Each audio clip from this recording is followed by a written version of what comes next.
Finally, a well-played third period by the Kraken, where this time it's them coming back from 2 down to at least get to overtime in Toronto. What's cracking, everybody, and welcome back to Kraken R&R, where the Seattle Kraken do end up losing 4-3 in the shootout to the Toronto Maple Leafs in Toronto, but they are finally the ones that have the third period comeback, play a fantastic final 20 minutes, and at least force that overtime to get that extra point. Now, sure, the Kraken do outplay the Maple Leafs in this game, outshooting them 40-28, out-hitting them 27-20, and had more chances on the power play, and still found a way to lose pretty much just to Mitch Marner, who had a hat trick and also had the clinching goal in the shootout. So no, it definitely wasn't a perfect game by the Kraken by any stretch of the imagination, and for what it's worth, with Grubauer giving up 3 goals on 27 shots, honestly, he played fantastic in this game, really throughout it for the Kraken. I don't care what his stats say. He was one of the two, if not the primary reason the Kraken even get to overtime in the first place. He saved them, especially in the first period, on a number of occasions and kept them in this game to even have the chance to have that comeback. And yeah, it's definitely frustrating that they had anywhere between a goal to a goal and a half more expected goals in this game, even on top of that shot total, and still ended up losing. But to go into Toronto against a good Maple Leafs team and come away with a point, especially with where they're at this point in the season, and we kind of talked about it after the loss to Chicago in the last one, a very disappointing loss that, at least for me anyway, the expectations and general attitude with where the team is at right now has definitely changed, where coming into the season, we expected them to be the same team, if not maybe slightly better than they were last season, and so far that's clearly not going to be the case. So with that shift in expectations and coming into this game, really not expecting a whole lot again on the road against a good Maple Leafs team, I'm happy with them having that third period comeback, looking fantastic really in the second and third, although the second gets away from them on the scoreboard. But either way, they do battle back and get to that overtime. Sure, they're not going to be happy coming away with just 1 point rather than 2, where I think in the locker room they'll probably feel like they should have had 2. But again, at least as far as I'm concerned anyway, they showed real fight to come back in that third period, regardless of how they got to that point in the first place, being down 2. They showed that fight, got back into the game, forced that overtime.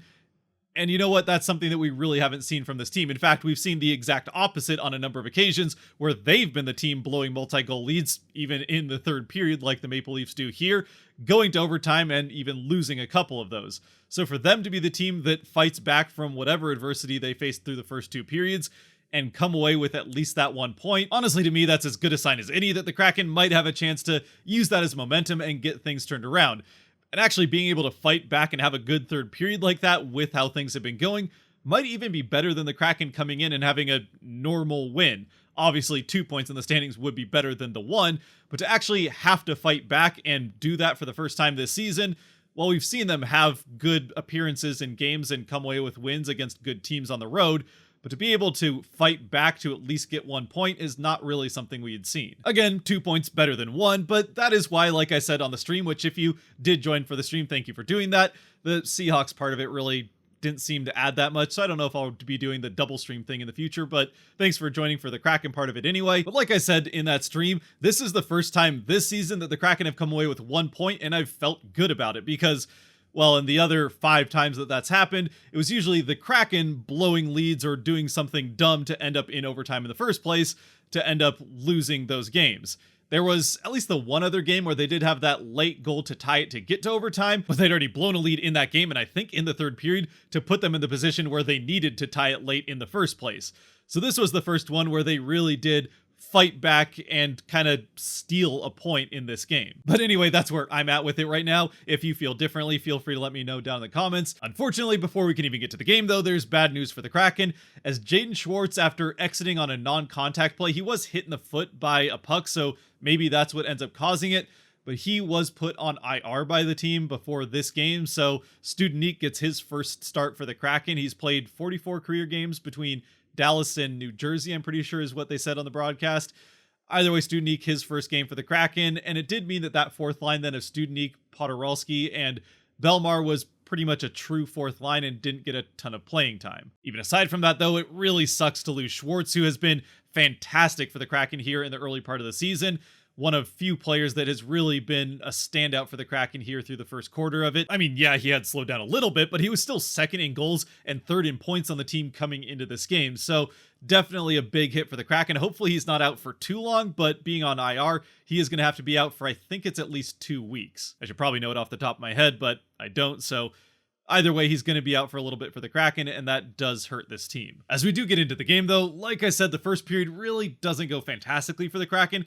It's not necessarily a terrible period either, but they certainly get outplayed by Toronto in this one. They do get the first power play pretty early on, aren't really able to get that much out of it. They get a couple of shots on goal, but not really a ton as far as good scoring chances are concerned.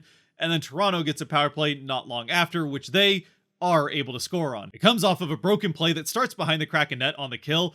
4 guys fighting for the puck, 2 Leafs, Marner and 1 other, and then I think for the Kraken it was the 2 defensemen, Alexiak and Larson, if I'm not mistaken, on the kill. Unfortunately, Toronto's able to get possession of it out of that scrum. It gets up to Matthews on the far side, who gets it up to Riley at the point. Riley down to Marner, who's gotten forgotten about as everyone came away from behind the net. And Marner has a wide open net to shoot at as Grubauer was pulled up expecting a shot from Riley.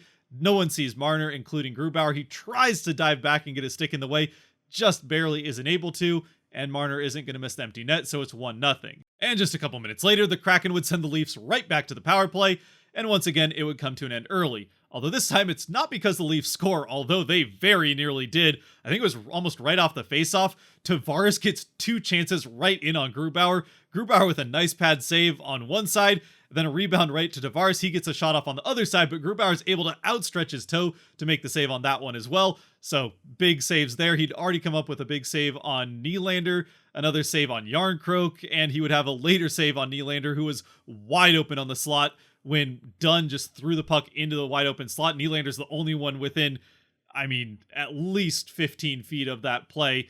He skates in, and Grubauer had a beautiful sweep check to poke the puck away from Nylander and prevent what would have been an easy goal for him there. So Grubauer saves the Kraken on a number of occasions, but on this power play in particular, he stops both of those from Tavares, and eventually the power play would come to an end as Belmar gets tripped over backwards. So we go to 4-on-4. The Kraken then with a power play. No one scores through any of that. We get into the final minutes, and then the Kraken send the Leafs to another power play with about a minute and a half left. Unfortunately, the Kraken are able to kill all of that off and get to intermission, still down just 1-0, thanks in large part to Philip Grubauer, who's let in just 1 on 17 shots that Toronto had, a lot of those on power plays. And the Kraken, meanwhile, have only gotten 6 shots the other way, or I think they might have upped it to 7 during the intermission. Either way, much more coming at Grubauer than the other way. And I will say that a large part of the Kraken offensive struggles in that first period was just fantastic back-checking by a defensively depleted Maple Leafs team. They were down, I think, 3 defensemen coming into this game, including old Kraken captain Giordano.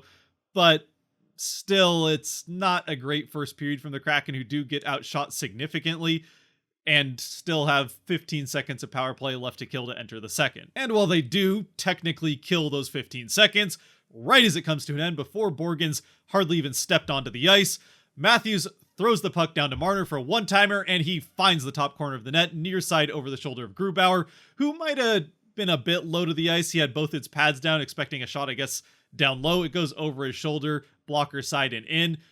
We're kind of nitpicking there. Honestly, it was just a perfect one-time shot by Marner, so credit really goes to him there. And although it's not a power play goal technically, it effectively was. Again, Borgen's definitely not back in the play yet. It was really the one last shot before we get to true 5-on-5.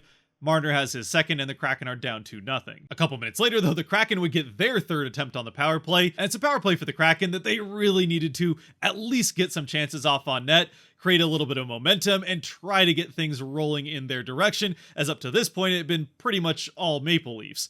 And they're able to do that as they get set up right away in the offensive end, get a couple of chances off on net, and eventually it's a nice pass from Bjorkstrand across the slot to McCann in the high slot on the far side. McCann one-touches it, then fires off a shot, and just like Marner before him earlier in this period, it's perfectly into the top corner over the blocker's shoulder of Woll to give the Kraken their first goal of the game. McCann his 10th on the season on the power play and brings the Kraken right to within 1. And not only do they get the goal from McCann to again bring them to within one, they're also able to use it as a momentum starter, and they carry that momentum pretty much all the way through the rest of this second period. In fact, really the only other chance that Toronto gets in this second period is a breakaway for, of course, Mitch Marner, as Dunn gets caught flat-footed on the Kraken blue line. A stretch pass through the neutral zone catches Marner a step already behind Dunn and in stride while Dunn has to turn around. Marner in on the breakaway, of course, buries it for the hat trick to make it 3-1. And the Kraken, in the end, with this second period, although through 2 power plays they do score once and outshoot the Maple Leafs 17-3, I'm pretty sure is what it was at the end of this period, they end up losing the period 2-1 and are now down 3-1 after also having come into it already down a goal. And look, I'll admit that especially after that third goal from Marner and the fact that the Kraken, even after dominating the second period, still gave up 2 goals and only scored 1 to extend the Toronto lead, it was feeling pretty deflating, and I really didn't think the Kraken had a great chance to come back in this one. At the same time, Toronto, much like the Kraken to this point in the season, have already built a bit of a reputation for themselves in this 23-24 campaign of blowing late leads and going to overtime. In fact, they have actually fewer regulation wins, I'm pretty sure, than the Kraken at this point in the season, or maybe the same. Either way, even with significantly more wins in the standings, they've been forcing it to happen in overtime quite a bit. And I do want to say one more thing with the second period before we move on to the third, that obviously that stat line for Grubauer looks horrific with, again, I think it was 2 goals let in on 3 shots. I mean, it was 2 goals. I think it was 3 shots against. So that's not fantastic, but neither one was really Grubauer's fault. You might be able to nitpick his positioning a little bit on the first goal at the start of the period, but again, it's effectively on the power play, and it's just a perfect shot by Marner. Grubauer took away a lot of the net and just forced him to make a perfect shot into that top corner. He did so, and again, it was a one-time shot, so I think you just tip your cap to a perfect shot there. And then the other one, that's on Vince Dunn. And sure, you'd like to see a save from your goaltender on breakaways more often than not, but you also probably shouldn't be putting your goaltender in those situations too often, especially not against the guy getting a breakaway who has already scored twice in this game and is being paid more than $10 million a year to put the puck in the net. So yeah, I'm not putting that one on Grubauer. Anyway, we get to a third period where obviously the Kraken need to score at least twice to even get it to overtime. And honestly, they do not get off to a fantastic start as they force Grubauer to make another pretty nice save here early on in the third. He's able to do that, and not long after, it's Tolvanen on a pretty unassuming play. I think the Kraken are even getting a change as Tolvanen skates it into the offensive end, then fights it away from a Maple Leaf player along the boards, wrapping it around through the face-off circle right up in front of Morgan Rielly. And then as he goes from one side of Rielly to the other, he just snaps off a shot, goes right through Rielly between his stick and the side, using Rielly as a screen on Wool, and perfectly into the top corner to bring the Kraken back to within 1.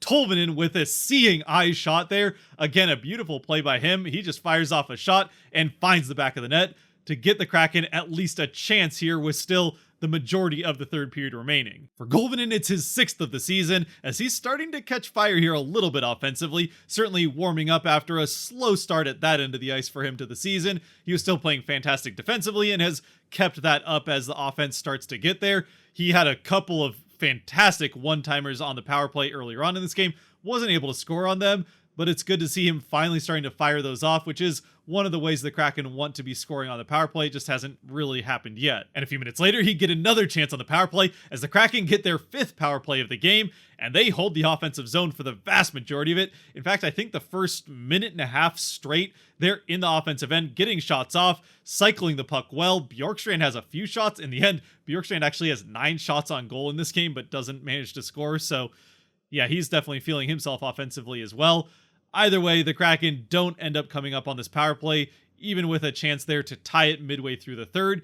And we get into the back half of the third with the Kraken still just that one shot away from at least tying the game. And just a few minutes later, with 6 minutes and 40 seconds left in the third, the Kraken get that one shot as Wember goes in on a forecheck, wins a battle down in the corner to get the puck, then fires off a shot from that corner off to the far side top faceoff dot where McCann is coming into the play. McCann winds up from his spot, fires off the shot, and buries it over the glove hand of Wool into the back of the net, going back across Wool as he was able to read that play well enough to get himself to the side of the net that McCann was on, but McCann goes right back to the side that he just vacated, watching Wemberg in the corner, and McCann has tied the game for the Kraken with his second of the game.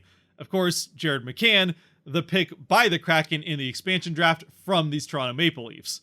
Now, he never played a game for the Maple Leafs. He was acquired via trade a few days before he was selected by the Kraken, but either way, it's a fun little side story. Now, in the spirit of full transparency, with how things have been going for the Kraken here in the early part of the season, I was at least bracing myself for the real possibility of Toronto just scoring here in the next minute or two and winning 4-3 in regulation, even after the Kraken fought back to tie it. Fortunately, the Kraken really don't even give them that chance. They do get one more good look kind of right up by the net. I think it was Yarncroke that had a chance in tight against Grubauer in the final seconds. The Kraken, though, were the ones that really pressed to try and end this one in regulation. They aren't able to, so we go to overtime, where the Kraken really do get the better of the Maple Leafs in overtime. I mean, even outside of dominating the possession time in this overtime period, they actually get a handful of shots on goal as well, and a couple of very good scoring opportunities. One of which doesn't even, I think, result in a shot on goal, as Eberle gets a cross-slot pass from one faceoff dot to the other to Beniers on the far side, and if it was tape to tape, Beniers is burying this for the Kraken to win in overtime. Unfortunately, it goes just out of the reach of Beniers. He doesn't get the shot off. A little later, Gord gets a great chance on a cross-crease pass from one side of Wool to the other. Wool gets back in time to make the toe save there, or maybe Gord missed the net. I don't remember exactly what happened. Either way, it doesn't end up in the net, so we end up going to the shootout, even with a well-played overtime from the Kraken. And in the shootout, even though they did win the last one of these, it's right back to the old ways. Grubauer makes the first save on Tavares, Yamamoto isn't able to score, and then Matthews puts it through the 5-hole of Grubauer, just waiting him out and then sliding it through the 5-hole before Grubauer has a chance to react and get down. McCann tries the same thing, but isn't able to get it to work. And Marner, with the chance to end it, skates in and buries it past Grubauer to, of course, I mean, it seemed like it was going to happen as soon as they put Marner out there. He gets the hat trick and seals it in the shootout. So once again, the Kraken end up losing 4-3 in the shootout, basically to Mitch Marner, not really the Maple Leafs, as he scores all 3 goals in regulation and gets that clincher in the shootout. For the Kraken, again, it's one point that it feels like they could have had 2 in this game. Again, they do outplay the Maple Leafs, but I think you're happy with the 1 point. Now, that being said, they do have 2 opponents coming up here that are very beatable in Ottawa and Montreal, and especially after that loss to start the road trip in Chicago, kind of feels like you need both of those wins, or certainly at least 3 of 4 points in those games. You really cannot afford to lose both of them. If they lose both of those, I mean, it's not actually over, but it's going to feel effectively over, and it's going to take the Kraken to go on some kind of crazy winning streak like they did twice last season, so it's definitely possible, but yeah, you really need some points here in these next 2 games against very beatable opponents. But at least for now, though, I'm going to choose to enjoy this one important point in the standings for the Kraken. Sure, the way they played, they definitely could have gotten 2, but they do have a fantastic third period and fight back to at least get that 1 point. And considering that's not something we've really seen a whole lot in Seattle's favor, we've seen it happen a few times against them, but kind of the first time it's happened for them this season, I'm going to choose to enjoy it. And with that said, plus having already done 5 hours of streaming tonight, my voice is starting to suffer a little bit, so we're going to move right into the Kraken 3 stars here, which as always are brought to you by the patrons over on Patreon. If you do want to be a part of helping decide the Kraken 3 stars, you can help support the channel a little bit more than you already are by watching to this point by going through that link down below to Patreon and supporting there as well. And there are a few different guys that got mentions here. The first 2 I think are obvious. Jared McCann is going to get my first star here. 2 goals, including the game tire, and just a fantastic game from McCann all throughout it. He did get a little bit of a bump and bruise there in the first period. He goes, I think it was the first power play for the Kraken. He went knee to knee with McCabe and kind of hobbled off the ice, but he came right back for that power play. So ends up being fine as the game would go along. Either way, McCann first star, second star, Philip Grubauer. And again, like I said earlier on, I really don't care what the stats say about Grubauer in this game. He was fantastic for the Kraken, and while McCann is the one that did the scoring to tie things up for them, I mean, Tolvanen has 1 as well, but McCann with 2 of the 3 goals. Grubauer is the one that kept the Kraken in this game, especially kept them in a first period that really could have been a whole heck of a lot worse. I mean, honestly, with some of the chances that Toronto was getting in that first period, it would not have shocked me to have that be a 3-0 score going into that first intermission. And at that point, you're already basically playing from way behind. I mean, there's no basically about it. You are playing from well behind at that point, and basically then having to do a 40-minute comeback rather than a 20-minute, which I suppose is more time to have a comeback, but you're not feeling good about that start. And yeah, I don't know. It feels worse than down 2 going into the third, even though it probably technically isn't. Anyway, moving on to the third star. As you can tell, it's been a long night for me already with the 5 hours of streaming and then recording this. With the third star, there were a couple of guys mentioned over on Patreon. There's Ellie Tolvanen and Martin Studenique actually got a mention there, which I thought was kind of fun. But I am going to end up going with Tolvanen. I mean, it's the easy option, which sometimes I like to not necessarily go with the easy option. Tolvanen having the other goal for the Kraken, but he also is just fantastic in this game for the Kraken. 200-foot game from Tolvanen here. Bjorkstrand might have been the off-the-board pick. Again, 9 shots on goal and played pretty well on that line with Gord as well. So, yeah, a couple of other guys that I could have picked here, but I am going to go with Tolvanen because even outside of the goal that makes it the easy option, he really did have a fantastic game for the Kraken in this one. If you disagree with me, though, feel free to let me know down in the comment section below who your 3 stars of this game would be, what we thought about it in general. Are you still just as disappointed because it's another loss in a game the Kraken had their chances to win? Or like me, are you feeling that it's good that they finally showed some battle back in a third period, had a good third period, and at least came away with 1 point against a good team on the road. Oh, and one more time, thank you to anybody who joined for the stream. The dual stream thing, I don't know how well it worked. It didn't seem like there was that much interest in the Seahawks portion of it, at least not once the Kraken game was over anyway, so I probably won't try that again, at least not for a while. Let me know if you felt differently about that, but at least a couple people stuck around. But anyway, thank you for joining if you did join for part of the stream. And until next time, if you have made it to this point, thank you very much for watching. If you did like or enjoy this video, the buttons for that kind of stuff down below help support the channel, so I'd appreciate using them. And until next time, against Ottawa on Saturday, stay safe out there, be good to each other, God bless, and go Kraken!